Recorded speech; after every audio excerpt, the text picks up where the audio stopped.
25 अगस्त को जब आप बाबा की भौम प्रदोष की कावड़ बन रहे हैं, हमारे यहाँ जितने प्रदोष होते हैं, रवि प्रदोष, शनि प्रदोष, जिस बार को प्रदोष पड़ता है उसको वो प्रदोष के नाम से पुकारा जाता है। रविवार को पड़ा तो रवि प्रदोष, सोमवार को पड़ा तो सोम प्रदोष, बुधवार को पड़ा तो बुध प्रदोष, मंगल को पड़ा तो भौम प्रदोष।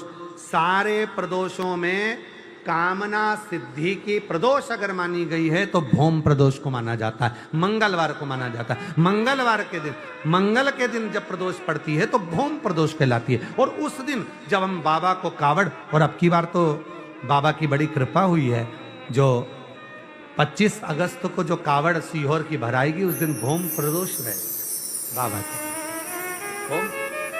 जब कावड़ भरते हैं तो बाबा से निवेदन कर शंभू।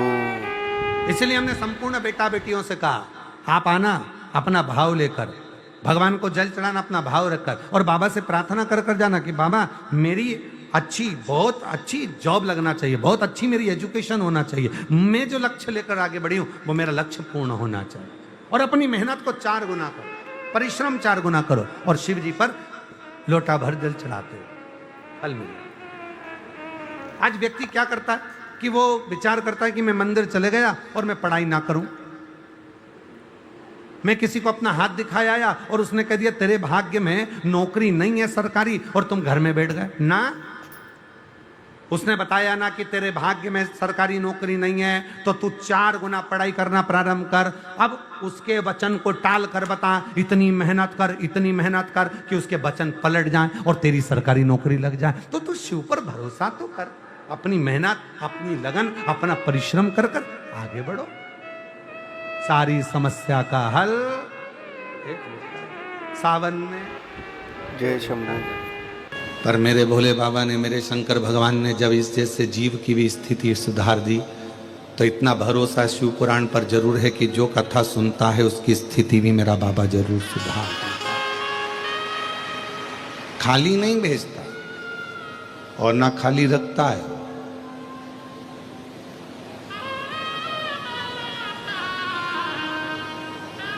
ना तो वो खाली रखेगा ना खाली भेजेगा।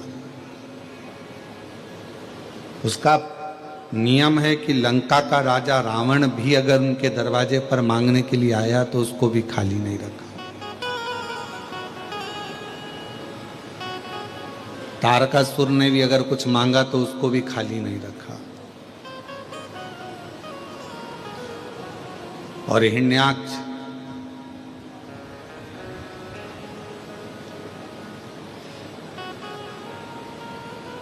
तारकासुर के 3 बेटे तारकाक्ष, विदुम्माली और कमलाक्ष, इन तीनों ने भी भगवान शंकर जब इन तीनों के प्राण को छुड़ा रहे थे, इनको मार रहे थे, इनके प्राण जा रहे थे, तो ये तीनों ने भी शिवजी से एक वर मांग लिया था। जैसे गजासुर था, गजासुर के भी प्राण गए तो उसने भी वर मांग लिया था कि मेरी गज की चर्म आपके पास में रहे, मेरा शीश, हाथी का ये मुख आपके पुत्र के धड़ पर रहे। उसी तरह तारकासुर के 3 बेटे थे, तारकाक्ष, विदुम्माली और कमलाक्ष, और इन तीनों के जब देवता पशु बन गए और भगवान शंकर उनके नाथ बन गए, पशुपति नाथ बनकर देवताओं को लेकर चले और तारकाक्ष, विदुम्माली और कमलाक्ष की के तीनों के भवन में प्रवेश कर कर तीनों को मारने के लिए आतुर हुए। तीनों को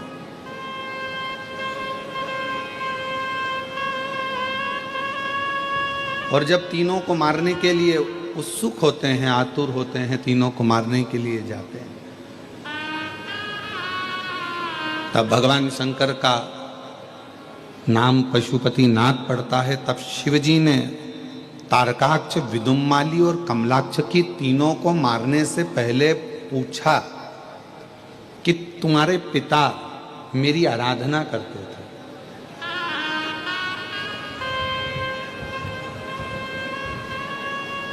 और मेरा नियम रहा है घर का यदि कोई एक व्यक्ति घर का यदि कोई एक व्यक्ति भी अगर शिव जी को जल चढ़ा रहा है तो उसकी 71 पीढ़ी तक की व्यवस्था मुझे करना है, शिव जी कहते हैं। यहां 7 पीढ़ी से मतलब नहीं है, यहां 71 पीढ़ी चलती है।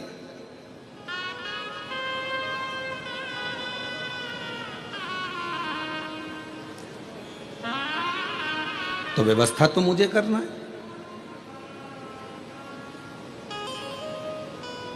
इसलिए तारकासुर के हे पुत्रों तारकाक्ष, विदुमाली और कमलाक्ष की आपके प्राण जाएं उससे पहले, क्योंकि आपने उपद्रव बहुत करा है, देवताओं को परेशान किया है, बहुत कष्ट दिया है, इसलिए प्राण तो आपके जाएंगे। पर आप कुछ मांगना चाहें तो इसमें मैं मना नहीं करूंगा, आप चाहें तो कुछ ले सकते हैं।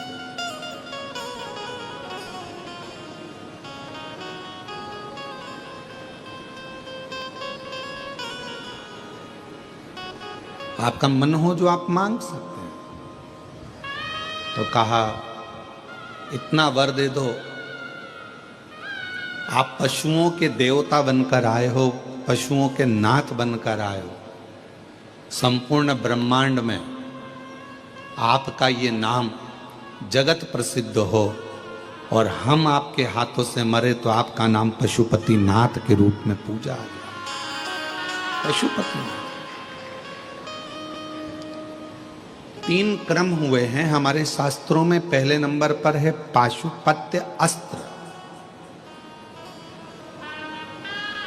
दूसरे नंबर पर है पाशुपत्य योग और तीसरे नंबर पर है पशुपति व्रत। हमारी तो इतनी सामर्थ्यता नहीं और ना आपकी इतनी सामर्थ्यता है कि आप इतना तप कर लें और भगवान से पाशुपत्य अस्त्र प्राप्त कर लें। अपन इतना तप नहीं कर सकते। भगवान राम जी ने तप किया था, भगवान राम जी ने साधना करी थी तो उनको पाशुपत्य अस्त्र मिल गया था। भगवान कृष्ण ने तप साधना करी तो उनको पाशुपत्य अस्त्र मिल गया था।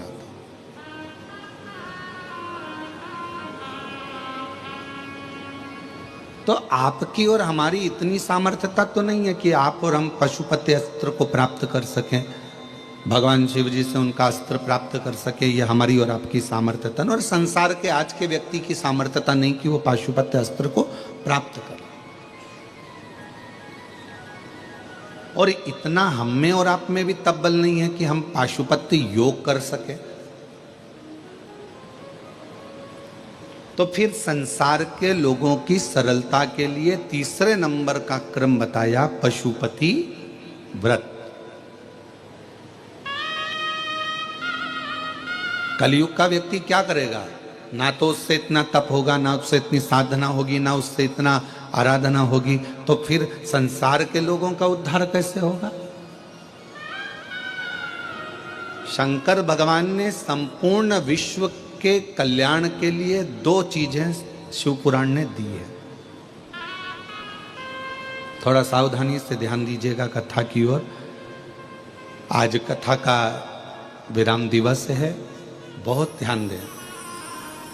शंकर भगवान माँ जगत जननी पार्वती जी के साथ जब भ्रमण पर निकलते हैं, घूमते घूमते जब देखते हैं तो कोई तन से दुखी है, कोई मन से दुखी है, कोई धन से दुखी है, कोई परिवार से दुखी है, कोई कष्ट है, कोई बीमारियों में ग्रसित है। कलिकाल में इतना भयंकर रोग घेरा जा रहा है, कोई कैंसर जैसा रोग है, कोई किडनी लीवर का रोग है, कोई थायराइड जैसा रोग है, किसी को शुगर हो गया, किसी को बीपी हो गया, कोई का वंश नहीं बढ़ रहा, कोई क्या संतान नहीं हो रही, कोई क्या नेत्रों की प्रॉब्लम हो गई, नए नए तरह के रोग उत्पन्न हो गए।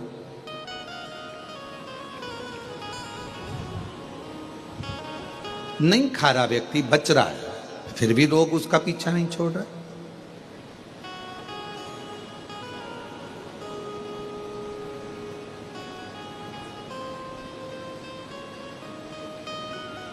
शिव जी ने देखा कलिकाल को, कितना विचित्र यह कलिकाल है और हर व्यक्ति यहाँ दुखी है। शंकर भगवान कैलाश पर जाकर बैठ गए और शिव जी 14 रात्रि तक शंकर भगवान मौन रहे। मां पार्वती जी से कोई शब्द नहीं कहा। 14 रात्रि।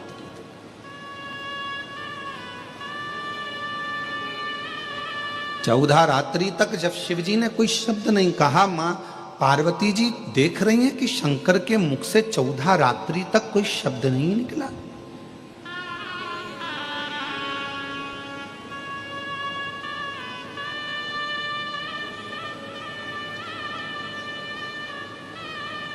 बोले नहीं शंकर, मौन थे। पार्वती जी के मन में थोड़ी विचलितता आई।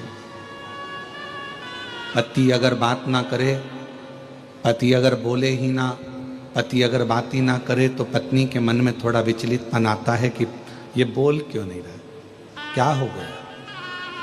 पत्नी अपने पिताजी से कहेगी, पापा, बाबूजी, तुम्हारे दामाद मुझसे बात नहीं कर रहे, 14 दिन हो।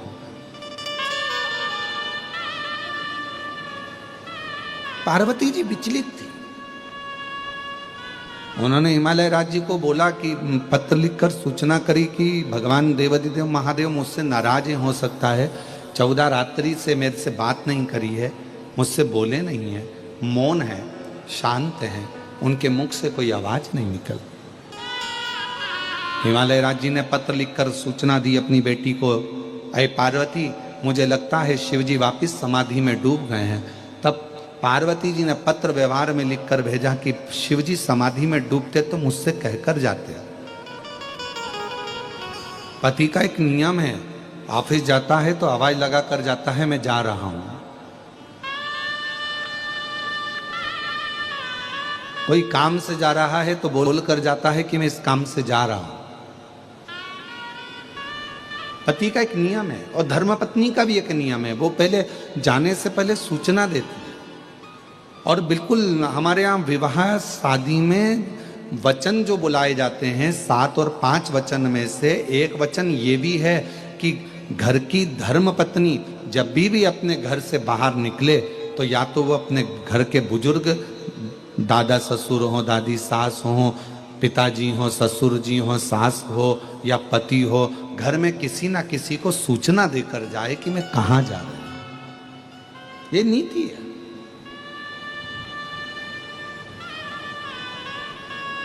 बिना सूचना के स्त्री घर से बाहर भी ना निकले। थोड़ा सूचना दे, या कोई जब बहुत अर्जेंट काम है, निकल गए हो तो फोन पर बोल दो कि मैं इस काम से आई हूं, 15 मिनट में पहुंच रही। पार्वती मैया शिवजी से, हिमालय राज्य ने कहा, मुझे लगता है कि शंकर भगवान समाधि में डूबे हैं, कोई साधना कर रहे हैं। पार्वती जी ने कहा, नहीं, समाधि में डूबते हैं जब भी मुझे बोल देते हैं कि मैं इतने दिन की समाधि ले रहा हूं।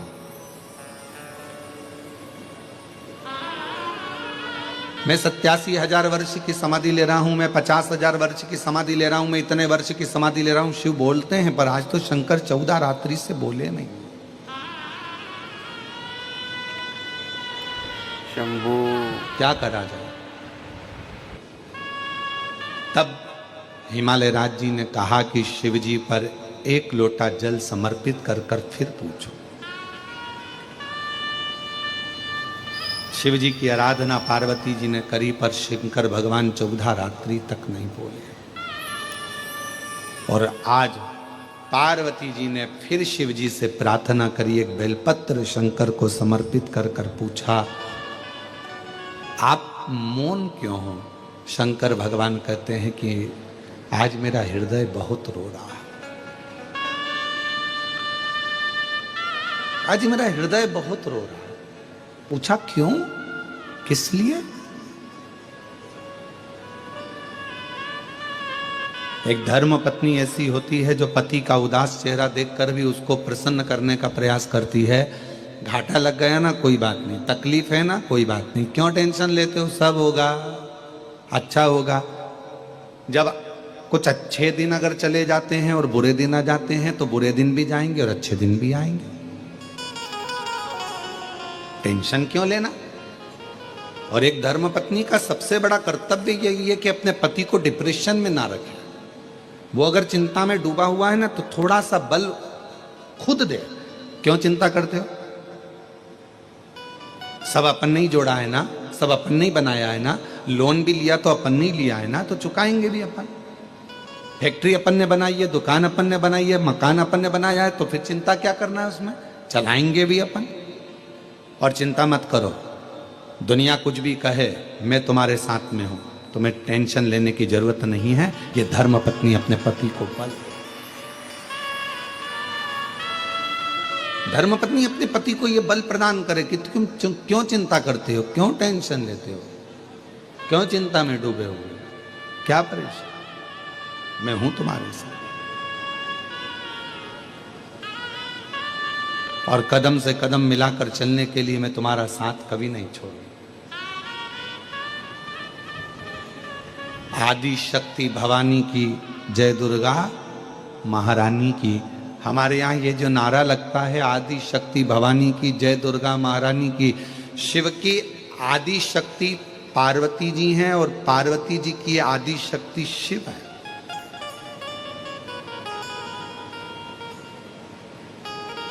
शिव पार्वती के बिना अधूरे हैं और पार्वती शिव के बिना अधूरे।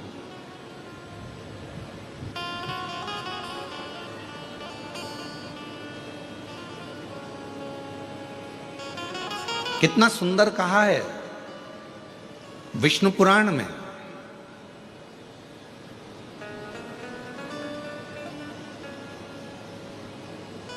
दीपावली के दिन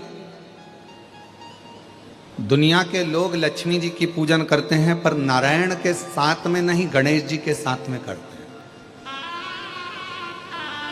हैदराबाद में भले नारायण जी के साथ में हो सकती है, हमको नहीं मालूम, पर ज्यादातर घरों में लक्ष्मी पूजन गणेश जी के साथ होती है।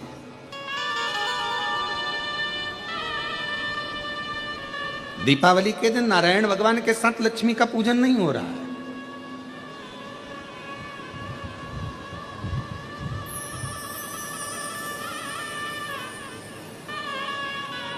गणेश जी के साथ लक्ष्मी जी का पूजन हो रहा है। और लक्ष्मी जी का अगर फोटो देखोगे भी तो आपको सरस्वती जी का फोटो मिलेगा, गणेश जी का फोटो मिलेगा, लक्ष्मी जी का फोटो मिलेगा। ऐसा एक चित्र होता है तीनों का। उसमें बीच में लक्ष्मी जी होती है, इधर गणेश जी होते हैं, इधर सरस्वती जी होती है। उसमें भगवान विष्णु नहीं होते, उसमें भगवान नारायण नहीं होते। कभी आपने विचार करा कि आखिर इस फोटो में लक्ष्मी जी का पूजन हो रहा है तो भगवान विष्णु को होना चाहिए था, पर यहाँ तो गणेश जी विराजमान है, सरस्वती जी विराजमान है। आखिर ये गणेश जी और सरस्वती से लक्ष्मी का संबंध क्या है? संबंध तो भगवान नारायण से था। और संबंध अगर भगवान नारायण से, तो लक्ष्मी और ये गणेश जी और सरस्वती से क्या संबंध हो सकता है जो दीपावली पर इन दोनों के साथ में लक्ष्मी जी का पूजन हो रहा है? तो शिव महापुराण की कथा कहती है, विष्णु पुराण वर्णन करती है, एक बार माता लक्ष्मी जी जब भगवान नारायण के सामने संवाद कर रही थी, तब माता लक्ष्मी जी ने अपना स्वयं का गुणगान बहुत किया कि मैं लक्ष्मी, मैं लक्ष्मी, मैं लक्ष्मी। तब भगवान विष्णु के मुख से निकल गया, ऐ लक्ष्मी तो पूर्ण लक्ष्मी नहीं है, तो अपूर्ण लक्ष्मी।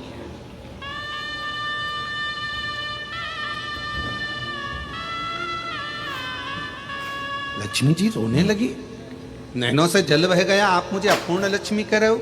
हाँ, क्योंकि हम देवता को श्राप लगा है, संतान का सुख नहीं है।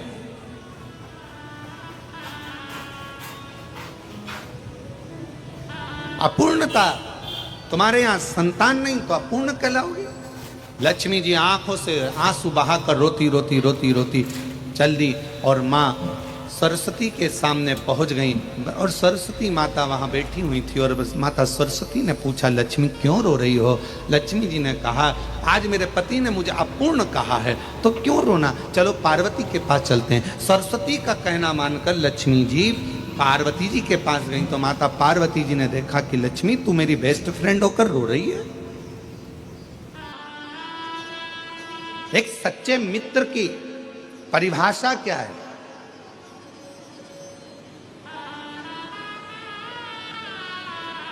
मित्र की आंख में अगर आंसू आए हैं तो मित्र की आंख में भी आंसू रहे, ये सच्चा मित्र है।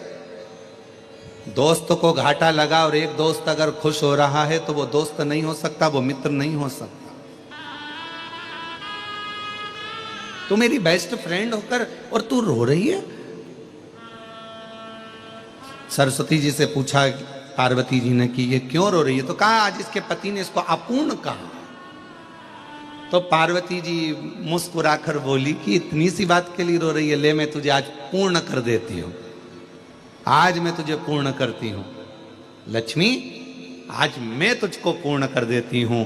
और मां पार्वती जी ने अपने पुत्र श्री गणेश जी को बुलाया और गणेश जी को बुलाकर लक्ष्मी जी की गोद दे दिया, आज से ये तेरा पुत्र है, ये तेरा,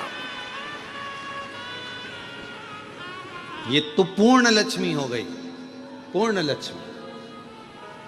इसलिए हमारे सनातन धर्म में दीपावली के दिन नारायण लक्ष्मी की पूजन नहीं, गणेश लक्ष्मी की पूजन करी जाती है। क्यों? अगर पत्नी अपने पति के साथ अपने मायके आती है तो उसको पति जल्दी चलने का बोलता है, चलो टाइम हो गया, 4 बज रही, चलो ऑफिस जाना है, ये करना है, वो करना है। पति के साथ अगर पत्नी आएगी तो पति जल्दी कर कर पत्नी को लेकर चला जाएगा। पर पत्नी अपने बेटे के साथ, अपने बच्चों के साथ आएगी तो 2-4 दिन रुक कर फिर जाएगी मायके से कि आराम से जाऊंगी, मुझे इतनी जल्दी नहीं जाना। तो लक्ष्मी जी दीपावली के दिन अगर घर में पूजन होती है तो नारायण लक्ष्मी की नहीं, भगवान श्री गणेश जी के साथ लक्ष्मी की पूजन होती है। क्यों? क्योंकि लक्ष्मी अपने पुत्र के साथ बड़े भाव के साथ आती हैं। तो अपने मायके में जिसके यहाँ लक्ष्मी पूजन होती है उसके यहाँ लक्ष्मी जी 1 साल 2 साल 4 साल 6 साल मन पड़ता है तो रुक जाती है, और जब मन पड़ता है तब। अगर भगवान नारायण के साथ आएगी तो जल्दी जाना पड़ेगा। पति के साथ अगर पत्नी आई है, मम्मी पापा ने बुलाया, दामाद को भी बुलाया, बेटी को भी बुलाया, तो दामाद के साथ आई है तो फिर तो जल्दी जाना पड़ेगा। दामाद नीचे गाड़ी का हॉर्न बजाएगा, चलो चलो पाए पाए, खूब गाड़ी का हॉर्न बजाएगा, अरे चलना, जल्दी चल, बहुत लेट हो रहा है, घर से फोन आ रहा है, जल्दी चलो। और अगर पत्नी अपने बच्चों के साथ आती और कहकर आती अपने पति को, मैं जा रही हूँ 2-4 दिन रुकूंगी भैया के यहाँ, मैं जा रही हूँ अपने मायके में 2-4 दिन रुकूंगी, मैं फोन करूंगी तब लेने आना। उसी तरह लक्ष्मी जब गणेश जी के साथ दीपावली पर पूजन होती है तो लक्ष्मी भी अपने मायके में, आपके घर में हमेशा के लिए विराजमान रहती है, अपने यहाँ आराम के साथ में रहती है, और जब फिर मन होता है तब जाती है। गणेश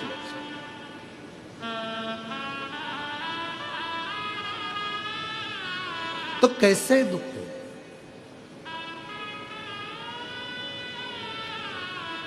पार्वती मैया ने देखा कि तुम दुखी बहुत हो, क्या बात है, क्या हो गया? एक धर्म पत्नी अपने पति का मुख उदास देखे तो पूछे क्या कारण है, उसको प्रसन्न करने का प्रयास है।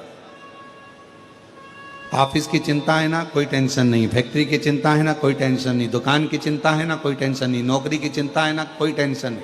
क्यों चिंता करते हो? सब उसको कहते हैं देव अधिदेव महादेव। क्या काम है महादेव का?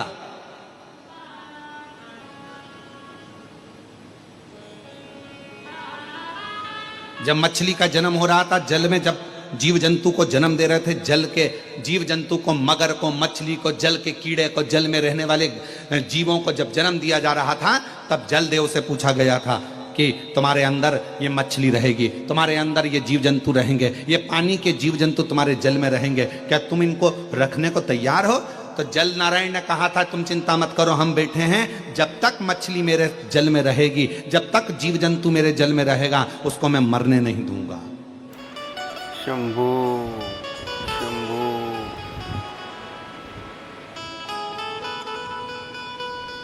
हवा से पूछा, वायु से पूछा, तुम्हारे इसमें भी बहुत सारे जीव रहेंगे, तुम उनको रख लोगे? हाँ, वो मेरे साथ में रहेंगे जब तक मैं रख लूंगा। अब आई बारी पृथ्वी की। पृथ्वी पर मनुष्य जन्म लेगा, पृथ्वी पर संसार के लोग जन्म लेंगे, जीव जंतु जन्म लेंगे, पशु पक्षी जन्म लेंगे, इनको कौन देखेगा? तो इनके लिए पूछा गया, भगवान नारायण से कहा गया, आप तो बैकुंठ में रहते हो, ब्रह्मा जी आप ब्रह्मलोक में रहते हो, पृथ्वी पर इनको देखेगा कौन? कौन संभालेगा इनको?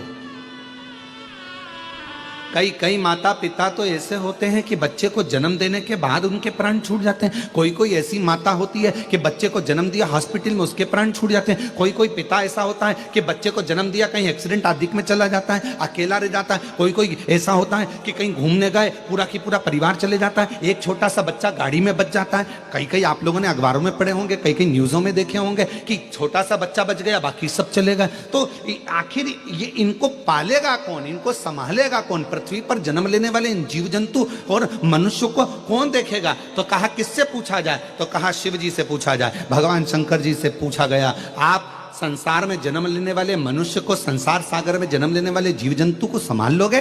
शंकर भगवान ने कहा, यदि संसार का मनुष्य कली काल में मुझे ध्यान करेगा और मेरे ऊपर अगर एक लोटा जल समर्पित करेगा तो वो मेरा परिवार का अंग कहलाएगा और उसकी रक्षा करना मेरी जवाबदारी, मैं संभालूंगा उसको। तो फिर लोग, आप पूरे विश्व का भरण पोषण करोगे? हाँ। आप सारी दुनिया का पेट भर दोगे? हाँ। अगर आप सारी दुनिया का पेट भर दोगे तो आज से भगवान नारायण ने और ब्रह्मा जी ने कह दिया, तुम्हारा नाम आज से विश्व का भरण पोषण करने वाले विश्वनाथ कहलाओ। विश्वनाथ।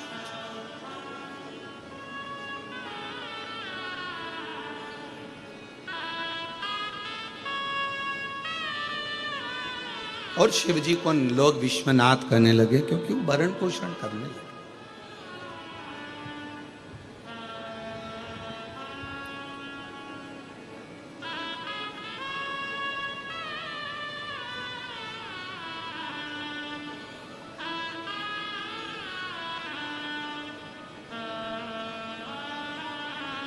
पार्वती जी ने देखा कि शिव जी का चेहरा बहुत उतरा हुआ, मन नहीं करता, मैं आपसे पूछती हूं कि आपका दुख है क्या? क्या दुख है? आप अपने दुख को कहो तो।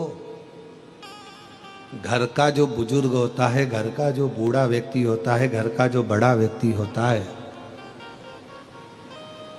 वो अपने दुख से कभी दुखी नहीं होता। घर में अगर दादाजी हैं, दादी जी हैं, वो अपने दुख से कभी दुखी नहीं होंगे। मेरे बेटे के यहां ये नहीं है, मेरी बेटी को ऐसा हो गया, मेरे पोते को ऐसा हो गया, मेरी पोती को ऐसा हो गया, मेरी नाती को ऐसा हो गया।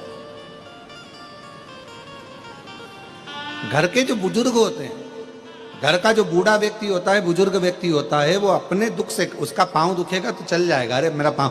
पर अगर बच्चों को कुछ हो गया ना, पोता पोती को कुछ हो गया, बेटा बहू को कुछ हो गया, तो उसको चैन नहीं मिलता, उसको बेचैनी रहती।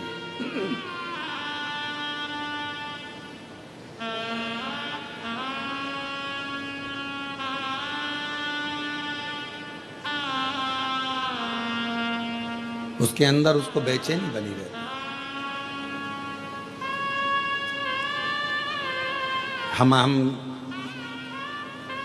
ब्रजगोपाल जी के यहाँ पर जहाँ रुकना हुआ, वहाँ पर हमसे जो लोग मिलने आए थे, उसमें कई दादियाँ आई थी और दादियों ने आकर कहा, ये मेरा पोता है, इसके साथ में ये प्रॉब्लम है, ये मेरी पोती है, इसके साथ में ये प्रॉब्लम है।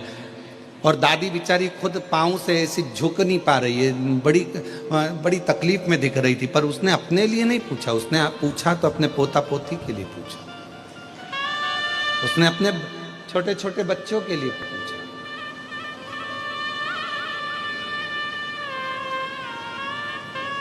ये घर की जो बुजुर्ग माँ बाप होते हैं ना, घर के जो बूढ़े माँ बाप है ना, ये बिल्कुल एक केले के छिलके की तरह होते हैं कि अंदर से केले को अच्छा रखते हैं, भले ऊपर से खुद काले पड़ जाते हैं।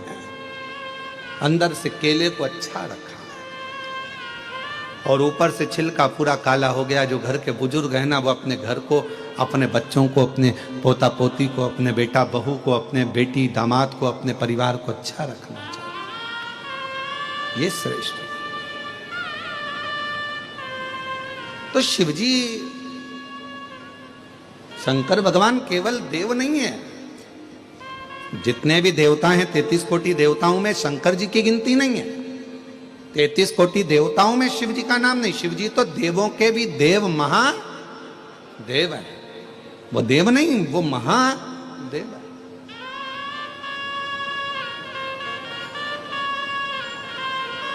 और उनके पास में सारी फाइल है। आप सबने कथा सुनी होगी, आपके यहाँ तो बहुत सारी कथाएं हैदराबाद में होती रहती है। तो अगर आपने कभी विष्णु पुराण सुना होगा तो विष्णु पुराण में एक शब्द आता है कि ब्रह्मा जी ने अपनी नौकरी छोड़ दी शंकर जी के चक्कर में, इस्तीफा देने को तैयार हो गए। शंभु शंभु शंभु। तो भगवान विष्णु ने पूछा कि तुम ब्रह्मा जी अपनी नौकरी क्यों छोड़ रहे हो, तुम इस्तीफा क्यों दे रहे हो? तो भगवान नारायण ने जब पूछा तो ब्रह्मा जी बोले कि मैं इस्तीफा इसलिए देना चाहता हूं कि राजा श्वेत, मार्कंडेय राजा श्वेत का प्राण छूटने का समय था, मरने का समय था, और राजा श्वेत को मरना था। जब यमराज को मैंने फाइल पर सिग्नेचर कर दे दिए, ब्रह्मा जी बोले कि मैंने सिग्नेचर करके दिए कि नीचे जा और इसको उठा ला, मार दे इसको, राजा श्वेत के प्राण छूटना है। तो राजा श्वेत को उठा कर लाना था। ब्रह्मा जी ने जब फाइल सिग्नेचर करके दे दी तो यमराज ने उस फाइल को स्वीकार करा और यमराज ने अपने यमदूत राजा श्वेत को लेने के लिए भेजा। तो फिर तो भगवान नारायण ने पूछा कि तुम नौकरी क्यों छोड़ रहे हो, इस्तीफा क्यों दे रहे हो? बस इसीलिए दे रहा हूं कि मेरे सिग्नेचर का काम ही नहीं है। तो हुआ क्या, राजा श्वेत ने, जिसका अंतिम समय था, मरने का समय था, और राजा श्वेत ने उस समय पर शंकर भगवान के मंदिर में बैठकर शिव जी के मंदिर में झाड़ू पोछा कर रहा था, पूजन कर रहा था, शिव जी को जल चढ़ा रहा था। तो फिर उसको उठा लाते। तो के बात तो वही है ना कि मेरा सिग्नेचर ही काम नहीं करा, यमराज गया, यमदूत गए, सब कुछ गए, यम के गण गए, उठाने के लिए यमदूत पहुंच गए, पर भगवान शंकर ने यम के भी प्राणों को हर लिया और यमदूतों को भी भगा दिया और कह दिया कि राजा श्वेत मेरी पूजन कर रहा है, ये मेरा है, और पृथ्वी पर अगर कोई मेरा पूजन करने वाला भक्त है तो मुझसे बिना पूछे उसको नहीं ले जा सकते, और छुड़वा दो। तो मेरी तो सिग्नेचर का काम ही नहीं है, तो फिर मुझे फाइल बनाने से मतलब क्या, मुझे तो इस्तीफा दे दो। ब्रह्मा जी बोले मुझे नौकरी नहीं करना, मुझे तो देवलोक में रहना ही नहीं है। जब शंकर जी की इतनी चल रही है और हमारी चल ही नहीं रही है, तो मतलब क्या?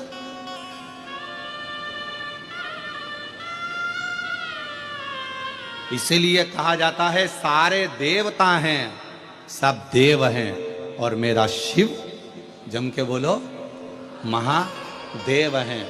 किसी के भी सिग्नेचर, तुम्हारी किस्मत में किसी ने कह दिया कि तुम्हारे भाग्य में दुख लिखा है, किसी ने कह दिया तुम्हारी किस्मत में तकलीफ लिखी है, किसी ने कह दिया तुम्हारी किस्मत में घाटा लिखा है, किसी ने कह दिया तुम्हारी भाग्य में ये लिखा है। दुनिया, देवता ने अगर तुम्हारा भाग्य लिखा है, ब्रह्मा जी ने भी अगर तुम्हारी लेखनी लिखी है, देवताओं ने अगर तुम्हारा भाग्य लिखा है, लिख दें दो, उस भाग्य को पलटने की जवाबदारी केवल एक के पास है, और वो देवाधिदेव महादेव के पास है। वो महादेव के पास। एक पत्र में एक बहन ने लिखा,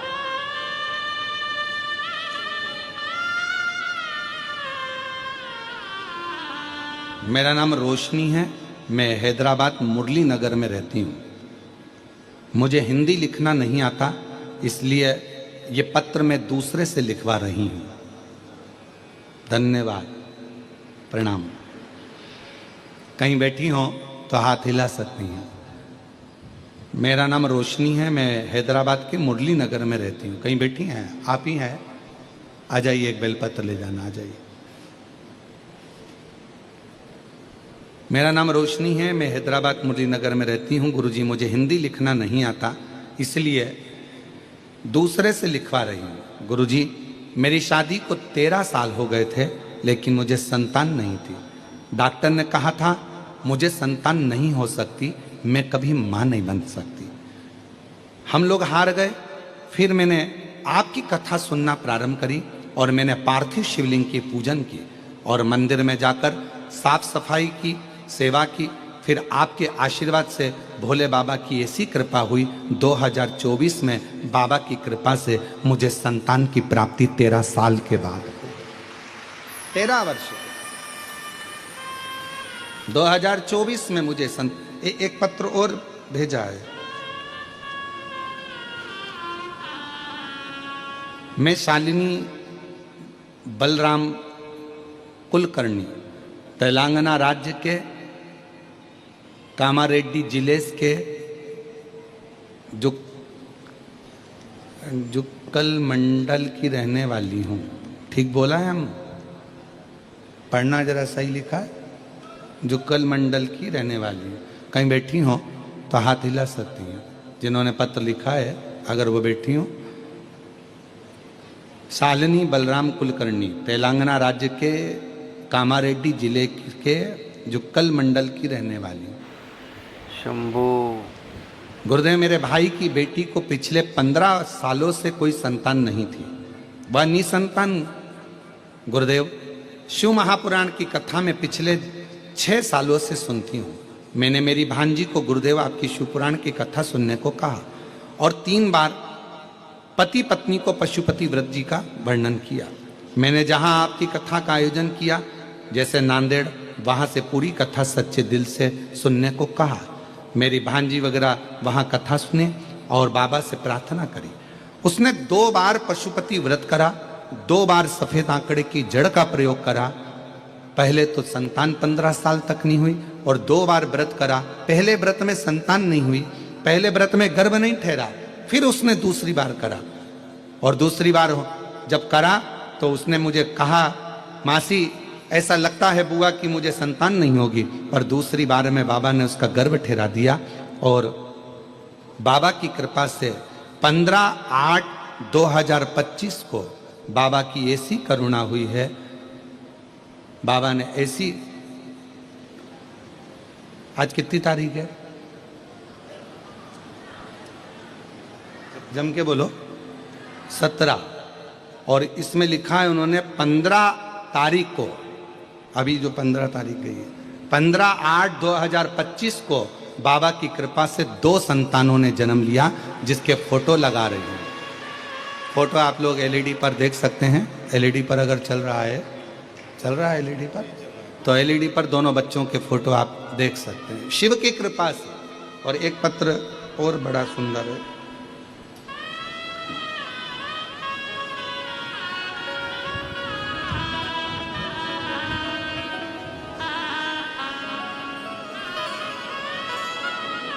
ये तो शायद कल आ चुके थे। मैं मंजू पवन कुमार जोपट ददीच बेगम बाजार से, निवासी हैदराबाद के। 25 साल से संतान नहीं थी और 25 वर्ष से संतान का सुख नहीं था। बाबा शिव महापुराण पर भरोसा कर कर शिव जी का सफेद आंकड़े की जड़ का प्रयोग कर कर पशुपतिनाथ का व्रत किया और बाबा की कृपा से 25 साल के बाद 2023 को बाबा की कृपा से संतान की प्राप्ति। 25 साल के बाद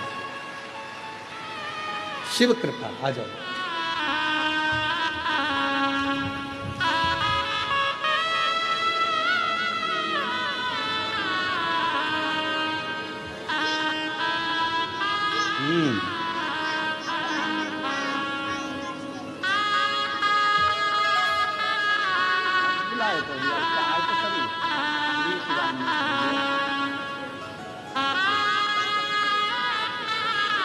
बस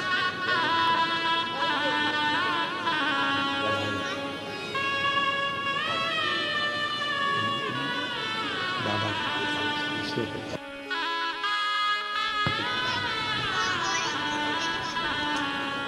ये समझो। और महादेव नमन चरणों में, महादेव नमन चरणों में, स्वीकार कीजिए सबका किया है, मेरा भी उद्धार कीजिए, उद्धार कीजिए।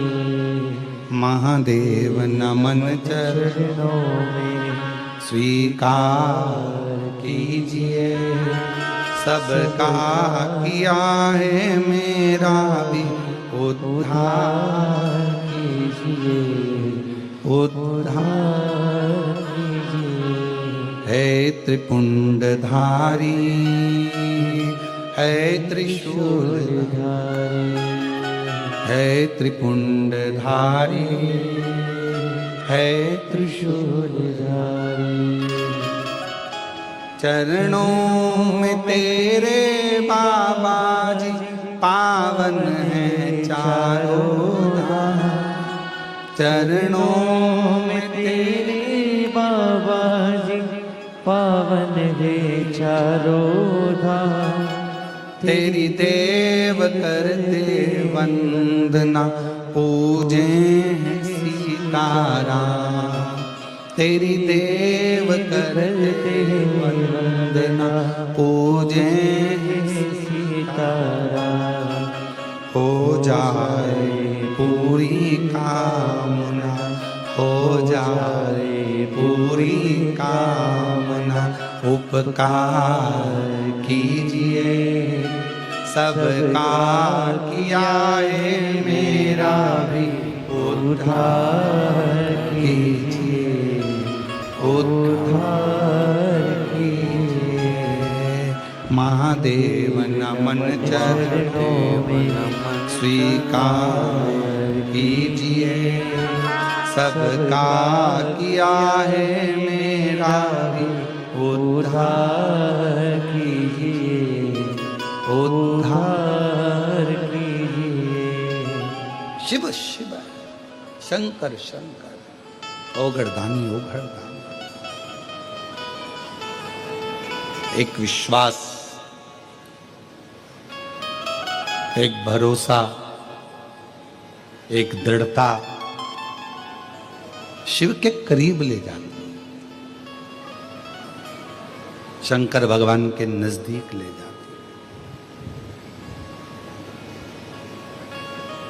और अगर भगवान नहीं देता तो कौन आता? कौन आता? विचार करिएगा जरा।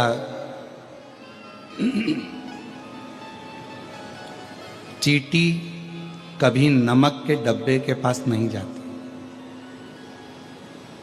हैदराबाद में जाती हो तो बात दूसरी है, पर चींटी कभी नमक के डब्बे के पास नहीं जाती। चींटी हमेशा शक्कर का डब्बा ढूंढती है, और जहां शक्कर का डब्बा रखा रहता है चींटी को एड्रेस कोई नहीं बताता, पर एड्रेस ढूंढते ढूंढते चींटी उस शक्कर के डब्बे के पास, गुड़ के डब्बे के पास, मिठाई के डब्बे के पास पहुंच जाती है। उसी तरह शंकर के जितने भक्त हैं, इनको कई लोग कह रहे थे एड्रेस इनको कैसे मालूम होगा, हैदराबाद में कहाँ शमशाबाद है, कहाँ कथा हो रही है, कहाँ कथा चल रही है। पर जो जैसे चींटी शक्कर का डब्बा ढूंढ लेती है, शंकर के भक्त शंकर की कथा ढूंढ लेते हैं, शिव की कथा। वो ढूंढते ढूंढते पहुंच जाते।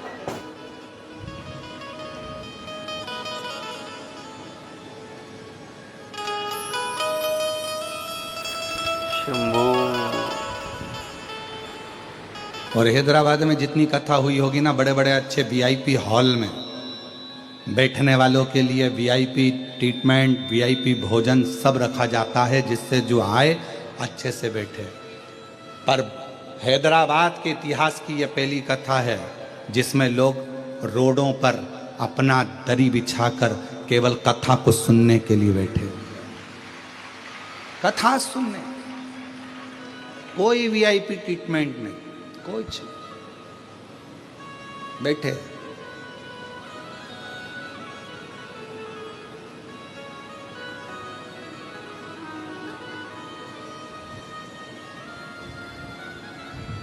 और हमारे ब्रज गोपाल भैया के लिए भी मैं कहूँगा,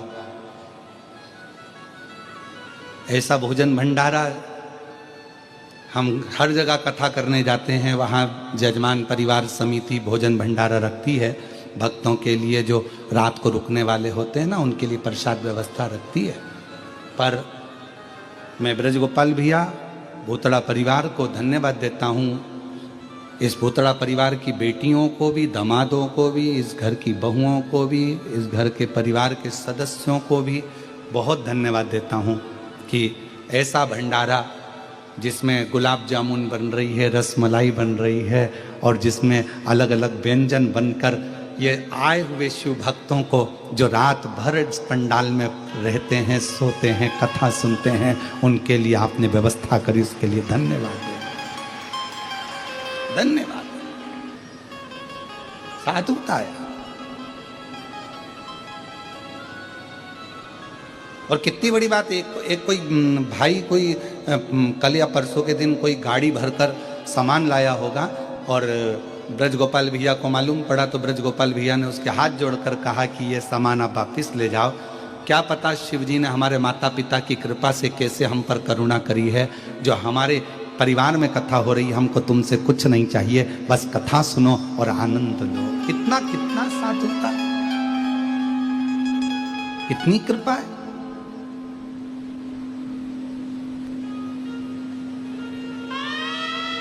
ये शिव है, इसको शंकर की उदारता कहते हैं, शंकर की करुणा कहते हैं।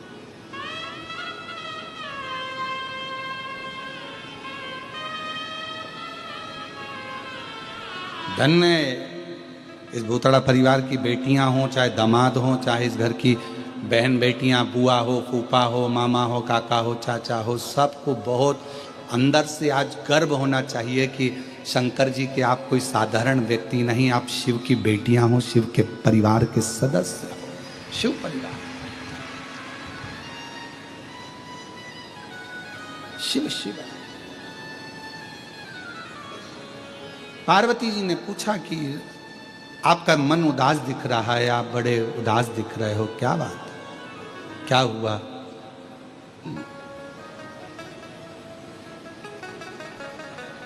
कोई बात हो तो बताइए।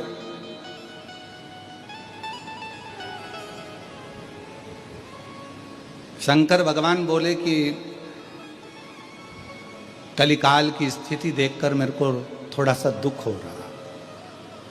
कोई तन से दुखी है, कोई मन से दुखी है, कोई धन से दुखी है, कोई कष्ट शरीर का है, कोई रोग है, किसी को कोई तकलीफ हो रही है, किसी को कोई तकलीफ हो रही है, कोई ना कोई दुखी है। कलिकाल है तो उसमें दुख तो रहेगा।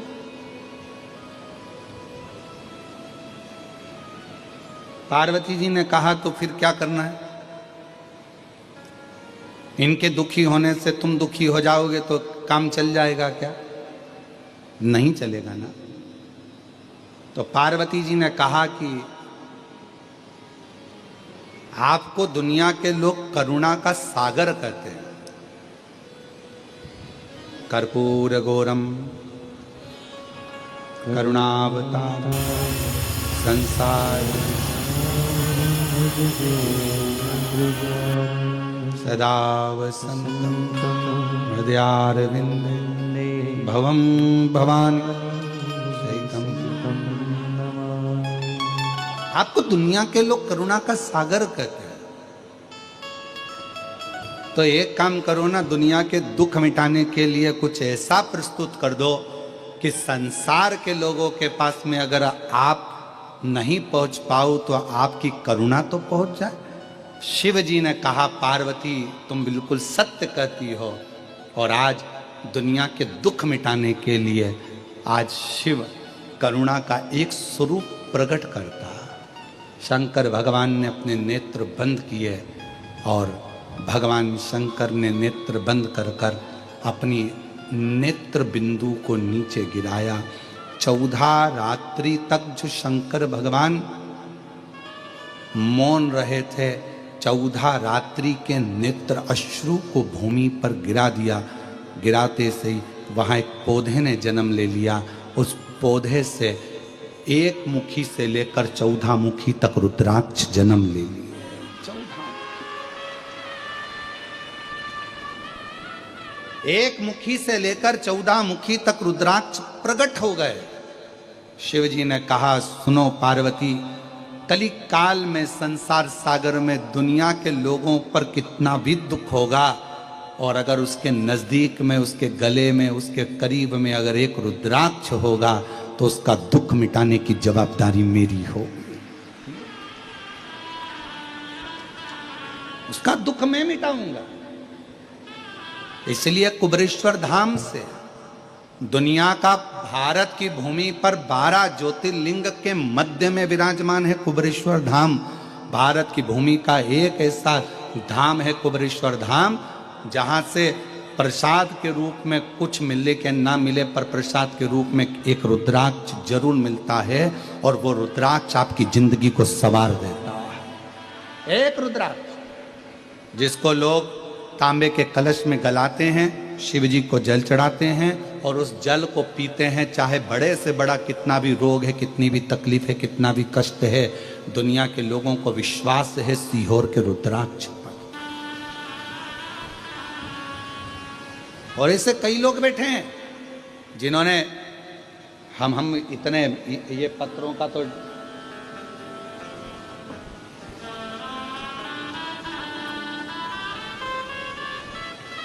ये इतने पत्र जो है ना, इन पत्रों को हम नहीं पढ़ पाए, पर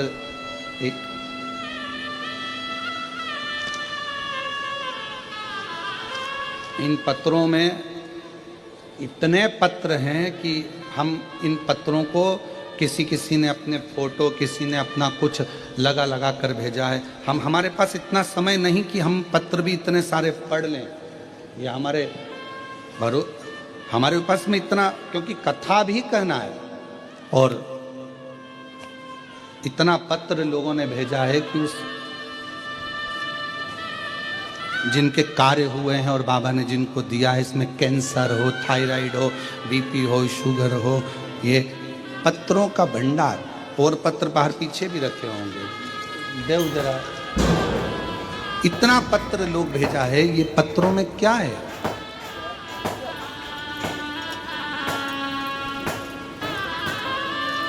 इतने पत्रों को हम नहीं पढ़ पाते, पर इन पत्रों में आपको बाबा ने जो दिया, और बाबा का जो रुद्राक्ष है और कंकर शंकर है और शिव पुराण ने जो दिया, इन पत्रों में भरा पड़ा हुआ, इन पत्रों में भरा पड़ा।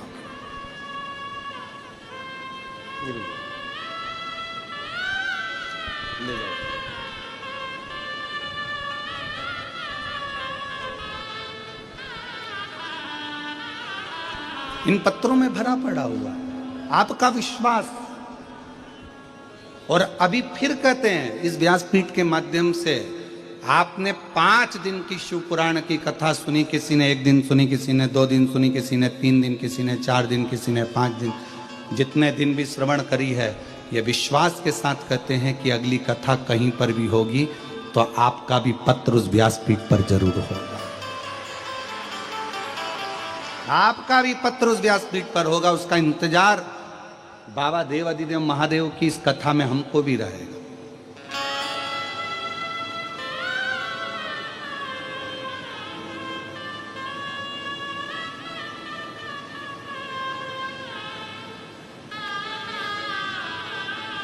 कल रात्रि को कर्नाटक से भी कोई भक्त आए हुए थे, शायद यहाँ पर होंगे, बैठे होंगे बिदर साइड से। उनका बड़ा मन था कि गुरुजी हमारे कर्नाटक में कथा नहीं हुई है, बाबा कृपा करे, ऐसा वर दीजिए कि वो कथा हमारे कर्नाटक में भी हो। कहीं बैठे थे? कहाँ? हाँ बैठे हुए।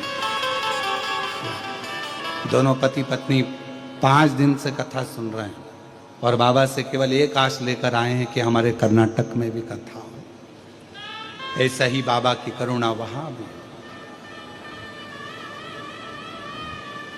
शिव कथा है, विश्वास की कथा है।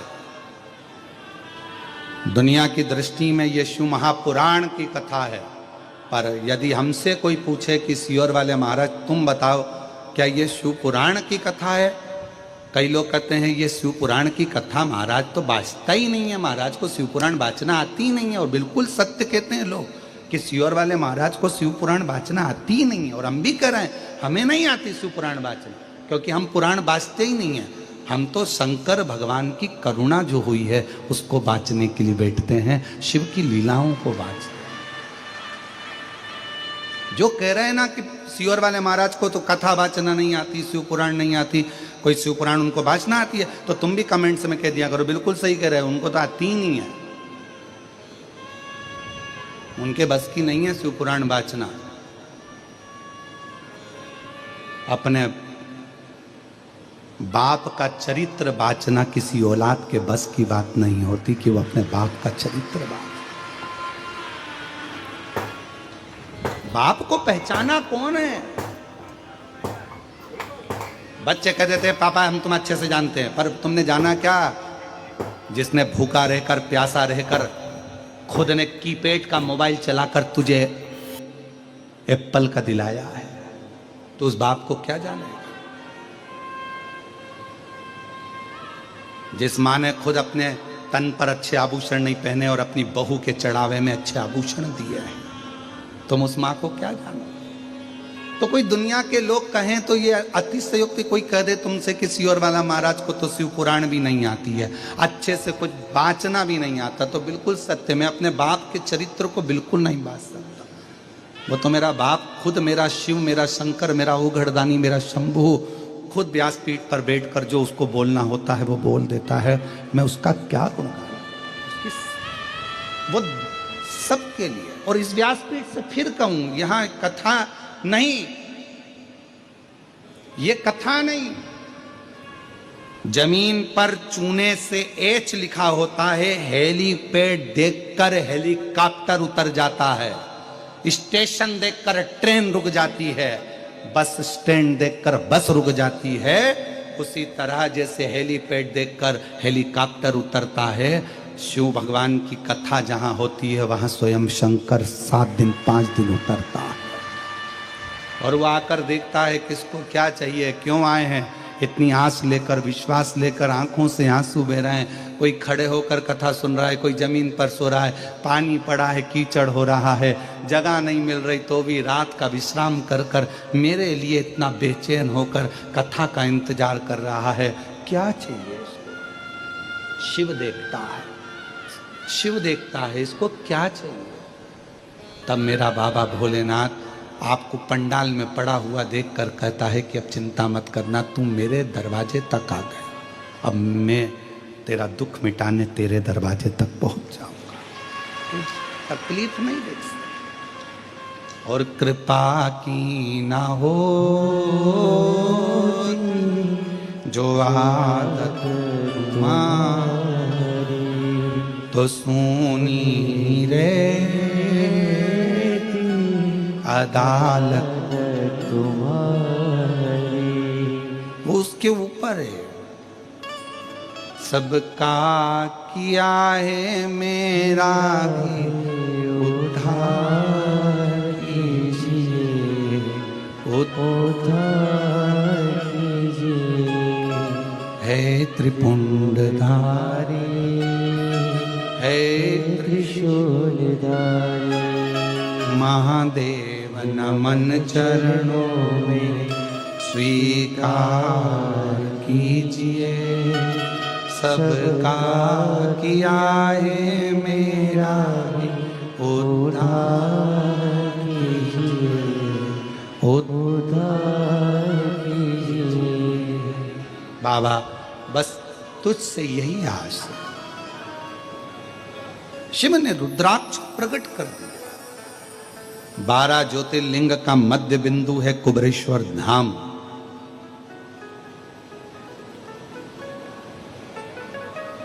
दुनिया के लोग उसको इसलिए बदनाम करना चाहते हैं कि कोई वहां ना आए, क्योंकि सारी पूरे केवल भारत से ही नहीं विश्व के प्रत्येक देशों से भी आज लोग भोपाल उतरते हैं एयरपोर्ट पर, और भोपाल से 30-40 किलोमीटर दूर कुबरेश्वर धाम पर जाकर बाबा को प्रार्थना कर कंकर शंकर की पूजन कर कर एक रुद्राक्ष मांग कर लाते हैं, और उस रुद्राक्ष के जल को अमृत समझकर पीते हैं, और बाबा उसको अमृत कर भी देता है। कर कुछ नहीं है वहां, वहां कोई शंकर जी की प्राण प्रतिष्ठा नहीं। हाँ, पुराना एक शिवलिंग है, उस स्थान पर बड़ा शिवलिंग बना हुआ है जिसको आप फोटो में देखते हो, बड़ा शिवलिंग बना, उसके नीचे पुराना जो छोटा सा एक ओटला था, छतरी थी, वही वहां पर निर्मित है, और वो बंद रहती है, उसको हम खोलते नहीं है, वो बंद रहती है। वहां अंदर किसी को प्रवेश नहीं दिया जाता, बंद रहता है। दर्शन हम जाते हैं, दर्शन करते, बाबा का स्मरण करते, अभिषेक पूजन करते, चलते।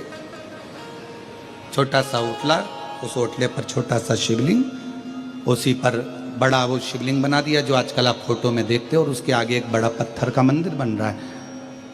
अभी कोई वहां पर मूर्ति नहीं है, पर वहां मूर्ति नहीं, वहां का कंकर मूल है, वहां पूजन कंकर की होती है।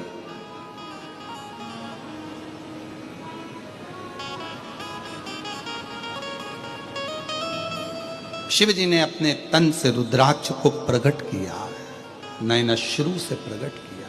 किसके लिए करा? ये संसार के लोग जो दुखी हैं, कलिकाल में जो तकलीफ भोग रहे हैं, संसार में बड़े बड़े रोग बढ़ते चले जाएंगे, दुनिया के कलिकाल जैसे जैसे बढ़ेगा व्यक्ति की मृत्यु का आंकड़ा नहीं किया जा सकता। पहले लोग कहते थे 80 साल जिएगा, 100 साल जिएगा। आज के ज़माने में कौन सी बीमारी कब हो जाए और कौन व्यक्ति कब मर जाए, किसका भरोसा है?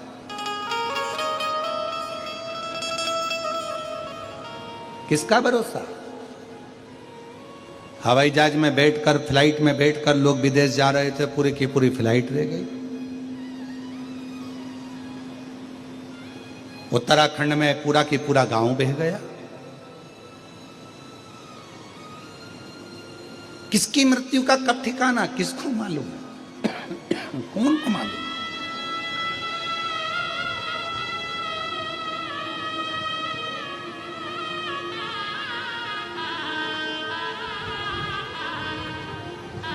इस पत्र में एक पत्र हम कल पढ़े थे, अगर आप चाहो तो उसको निकाल लेना, पढ़ना। इस पत्र में एक पत्र ऐसा है कि एक बहन लिखती है कि मेरे पति को हम फ्लाइट में, हम भोपाल, हम सीहोर कुबरेश्वर धाम से आ गए, और कब का लिखा पता नहीं, और हम भोपाल एयरपोर्ट पर पहुँचे, और एयरपोर्ट पर हमारे पति की तबीयत खराब हो गई और उसको अटैक आ गया, और उसके प्राण लगभग आधे घंटे तक नहीं थे। इसी पत्र में आप उसको पत्र को निकालना, पढ़ना, और अगर कहीं बैठी हो तो खड़ी हो सकती है। पति के प्राण चले गए, खड़े, हाँ आप ही हो। एक बार हाथ हिलाया उन्होंने, जोरदार ताली बजाओ, आ जाओ, एक बेलपत्र लेकर जाना। भोपाल एयरपोर्ट पर पति के प्राण चले गए। कुबरेश्वर बाबा के धाम दर्शन करने आ गई थी, और वहां आते आते एयरपोर्ट पे प्राण चले गए। इतनी रोए, एयरपोर्ट वाले सब सूचना दिए, करे इसके पास में कुछ नहीं था, केवल वो मांग कर लाई थी रुद्राक्ष, और बाबा का रुद्राक्ष हाथ में रखकर कहती है, वो बहन ने पत्र में लिखा है कि मेरा सुहाग तू देता है, उजाड़ नहीं सकता है, ये मेरा विश्वास कहता है। डॉक्टर अपना काम कर रहे थे, कोई छाती को पंप कर रहा था। 20 मिनट हो गए, पति के प्राण नहीं शरीर में, पूरा एयरपोर्ट हिला हुआ था। इसने वही रुद्राक्ष अपने पति की छाती पर रख दिया, और पति की छाती पर रखकर श्री शिवाय नमस्तुभ्यम कहकर सिर से उसको दबाने लगी, और 20 मिनट के बाद पति के प्राण वापिस आ गए। पति के प्राण वापिस पत्र में लिख रही है। एक पत्र इसी में है जो बाबा के धाम कुबरेश्वर धाम की भक्ति में धारण कर कर उज्जैनी से आ रही थी। भगवान शिव की भक्ति करते करते सब दूर घुमरमण करते, ओमकारेश्वर घूमती, उज्जैनी घूमती, दर्शन करती आ रही थी, और मुल्ताई के पास में गाड़ी का एक्सीडेंट हुआ। 6 लोग गाड़ी के अंदर बैठे थे, गाड़ी 4 बार घूम गई, दूसरी साइड में जाकर गिर गई। और उस पत्र में वो बहन कहीं बैठी हो तो खड़ी होकर हाथ हिला सकती हैं, जो कहती है आप ही हैं, आ जाइए, एक बार वापस हाथ हिलाओ, आ जाइए, एक बेलपत्र लेकर जाना। हम पत्र पढ़ लेते हैं पर हम बोल नहीं पा रहे थे, आप आ जाइए बेलपत्र लेकर। कहती है हम 6 लोग गाड़ी के अंदर बैठे थे, गाड़ी 5 बार चक्कर खाकर दूसरी साइड में खाई में जाकर गिरी, गाड़ी पूरी खल्लास हो गई। और सब गाड़ी की अंदर एक म्यूजिक चल रहा था, श्री शिवाय नमस्तुभ्यम का जप चल रहा था, और गाड़ी में बैठा हुआ एक व्यक्ति को खरोच नहीं आया, गाड़ी भरे खल्लास हो गई।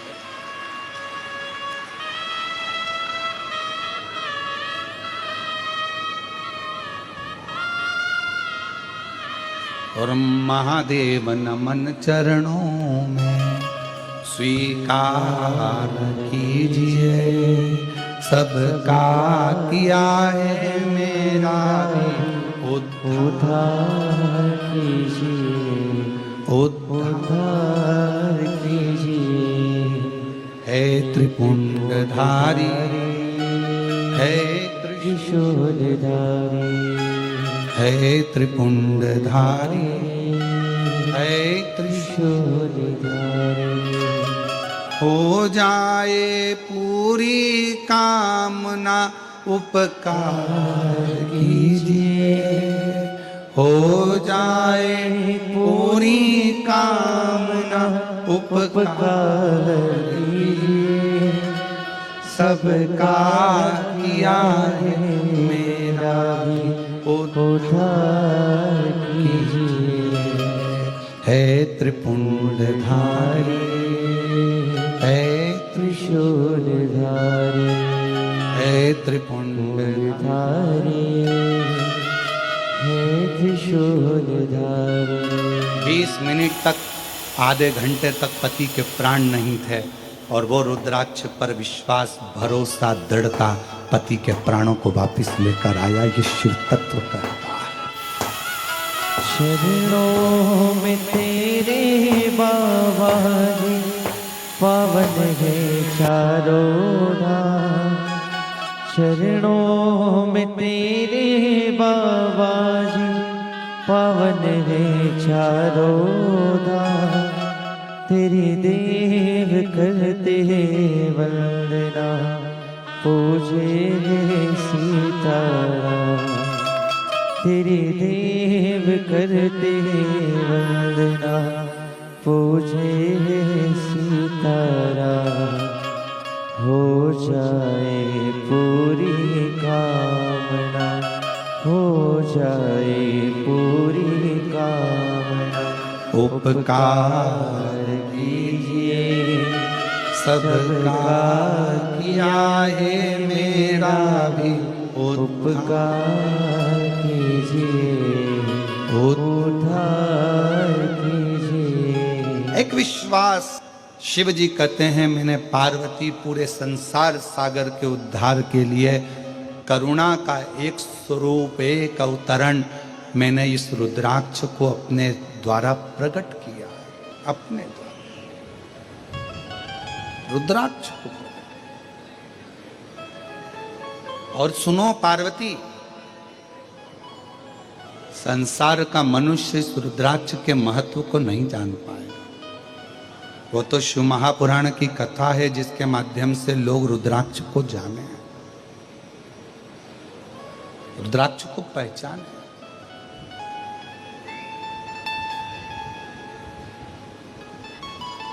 कई लोग कहते हैं सीहोर कुबरेश्वर धाम का रुद्राक्ष में ऐसा क्या है।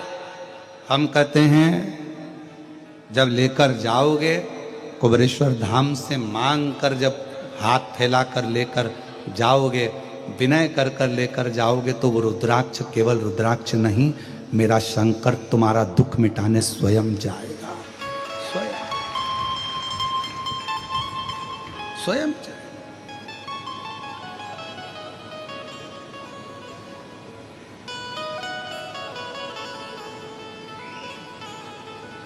हमारे यहाँ जब कोई उत्सव होता है, जैसे रुद्राक्ष उत्सव होता है, उस समय पर रुद्राक्ष वितरण बंद रहता है। कावड़ रहती है सीहोर में तो रुद्राक्ष वितरण बंद रहता है। हमारे यहाँ गुरु पूर्णिमा रहती है तो रुद्राक्ष वितरण बंद रहता है। हमारे यहाँ कोई विशेष त्यौहार होता है धाम का तो रुद्राक्ष वितरण बंद रहता है। ये आज से नहीं, कई सालों से नियम है। क्यों? क्योंकि भीड़ ज़्यादा रहती है तो उस समय पर रुद्राक्ष नहीं दिया जाए। चाहे रुद्राक्ष उत्सव होगा तो उसके भी 1 महीना 15 दिन 20 दिन पहले रुद्राक्ष वितरण बंद हो जाता है। कावड़ यात्रा आती है तो उसके भी 2-3 दिन पहले रुद्राक्ष वितरण बंद हो जाता है, 2-4 दिन तक बंद रहता है। फिर कोई गुरु पूर्णिमा उत्सव होता है तो उस समय भी रुद्राक्ष वितरण बंद रहता है। ऐसा हमारे यहाँ का नियम, क्योंकि उस समय भीड़ बहुत रहती है तो रुद्राक्ष बांटना बंद कर देते हैं, जिससे किसी को तकलीफ ना हो, कष्ट ना हो। ये हमारे यहाँ आज से नहीं, पहले से नियम है, कई सालों से।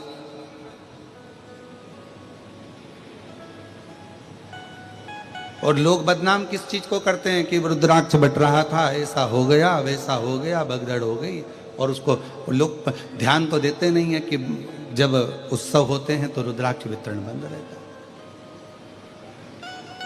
बाकी के समय पर रोज प्रतिदिन हर दिन सुबह 10 बजे से लेकर शाम को 5 बजे तक बाबा का रुद्राक्ष निशुल्क प्राप्त होता है। हमारे यहाँ का रुद्राक्ष कुबेरेश्वर धाम का बेचा भी नहीं जाता, कहीं पर भेजा भी नहीं जाता, खुद लेना पड़ता है, खुद लेना। शिव शिव है, शंकर शंकर है, ओघड़ी ओघड़ी। और महादेव नमन चरणों में, महादेव नमन चरणों में, स्वीकार कीजिए सबका किया है मेरा भी उद्धार कीजिए, उद्धार कीजिए हे त्रिपुंडधारी। 6 लोग बैठे थे गाड़ी के अंदर, 5 पलटी खाकर खाई में जाकर गिरी, पर गाड़ी पूरी डैमेज हुई। अंदर चल रहा था गाड़ी के अंदर श्री शिवाय नमस्तुभ्यम, 6 की 6 को खरोच भी नहीं है। शिव शिव है, उसका विश्वास तो मूल है, उसका भरोसा मूल। कलयुग के लोगों के लिए मेरे शंकर भगवान ने 2 चीजें दी है। एक दिया रुद्राक्ष, शिव जी ने प्रदान किया। एक दिया रुद्राक्ष। एक रुद्राक्ष तुम्हारे गले में होना चाहिए। महिलाएं कहती हैं कि रजोधर्म आ जाएगा, महिलाएं कहती हैं ऐसा हो जाएगा, कहीं कोई हम आ गए तो वो अशुद्ध हो जाएगा, ऐसा ना ना ना। रुद्राक्ष आपके गले में हमेशा पड़ा रहने दो, कुछ नहीं, औषधि है रुद्राक्ष, औषधि। और सीहोर का रुद्राक्ष तो कभी मिल जाए और उसको आपने लाल धागे में डालकर पहन लिया तो भगवान की कृपा तो है ही, शिव है।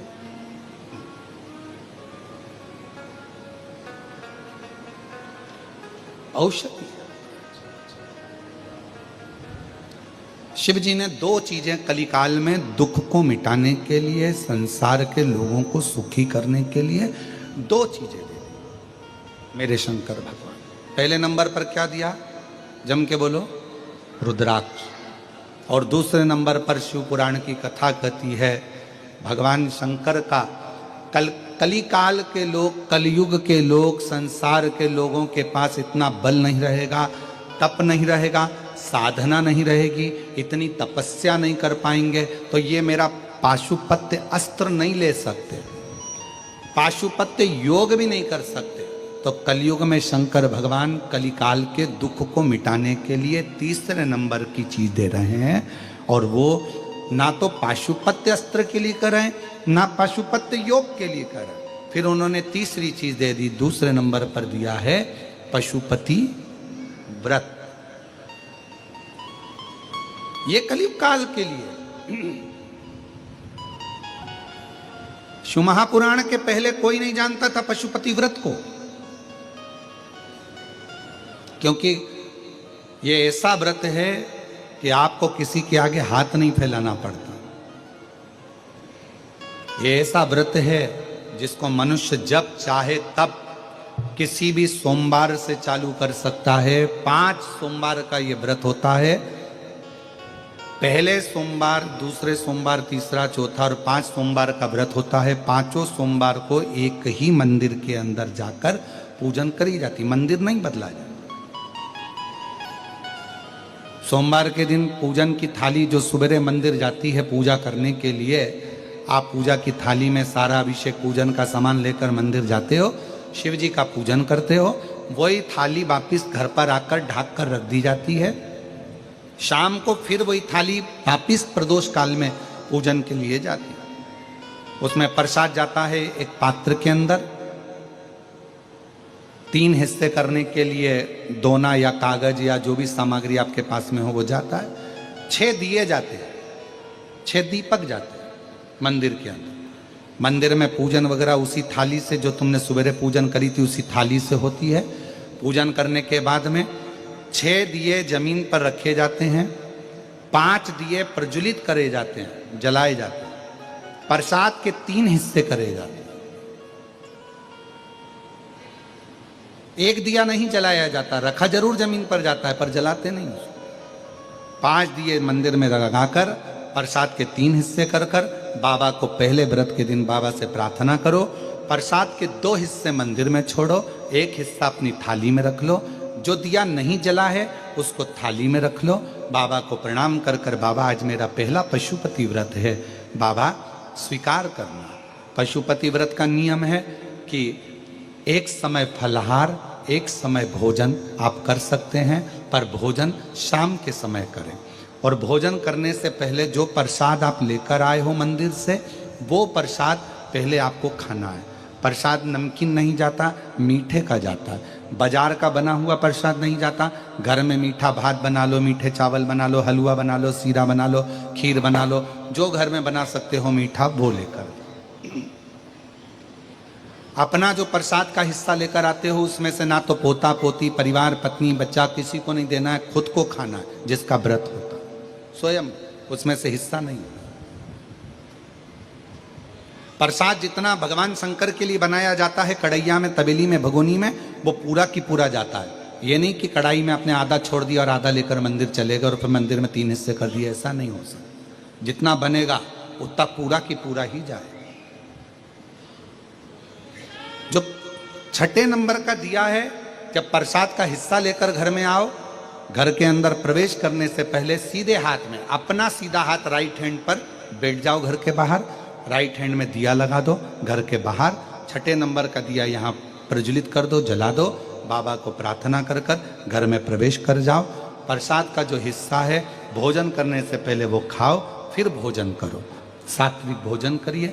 ऐसे 5 व्रत होते हैं। बीच में अगर रजोधर्म आ जाता है, रजस्वला हो जाते हो, कहीं जाना पड़ जाता है, कोई फंक्शन आ जाता है, तो उस व्रत को नहीं गिना जाता, फिर अगला व्रत गिना जाता, उस व्रत को नहीं गिनते। पर होते 5 ही व्रत। जब 5वां व्रत पूर्ण हो पशुपतिनाथ का, 5वें व्रत के दिन फिर वही की वही पूजन का विधान। पर शाम के समय एक श्रीफल, 108 या तो चावल के दाने, मूंग के दाने, या 108 गुलाब की पंखड़ी, फूल, पत्ती, बेलपत्र, कुछ भी 108 सामग्री लेकर मंदिर जाना है। श्रीफल भेंट लेकर जाओ, बाबा को समर्पित करो। 108 दाने श्री शिवाय नमस्तुभ्यम कहकर, पंचाक्षर मंत्र नमः शिवाय कहकर या ओम नमः शिवाय कहकर चढ़ाओ। बाबा को अपनी कामना करो, बाबा आज मेरा व्रत पूर्ण हुआ है, स्वीकार करना बाबा। मैंने सुना है तो 3 महीने में गोदी भर देता है, ऐसी कृपा करना बाबा। विनय कर कर वापिस सजाओ। 5वां व्रत भी वैसा कि वैसा ही करो जैसा नियम है। ये बाबा का उद्यापन हो जाता है 108 सामग्री चढ़ाने पर, अलग से उद्यापन की जरूरत नहीं। ये शिव जी का पशुपति व्रत। हम पाशुपत्य अस्त्र प्राप्त नहीं कर सकते। भगवान देवादिदेव महादेव ने पाशुपत्य अस्त्र भगवान राम जी को दिया है, क्योंकि उन्होंने तप करा था, साधना करी थी, उपासना करी थी। भगवान शंकर ने पाशुपत्य अस्त्र भगवान कृष्ण को दिया है, क्योंकि उन्होंने तप साधना करी, उपासना करी। भगवान शंकर ने पाशुपत्य अस्त्र भगवान कृष्ण को दिया है, क्योंकि उन्होंने तप साधना करी।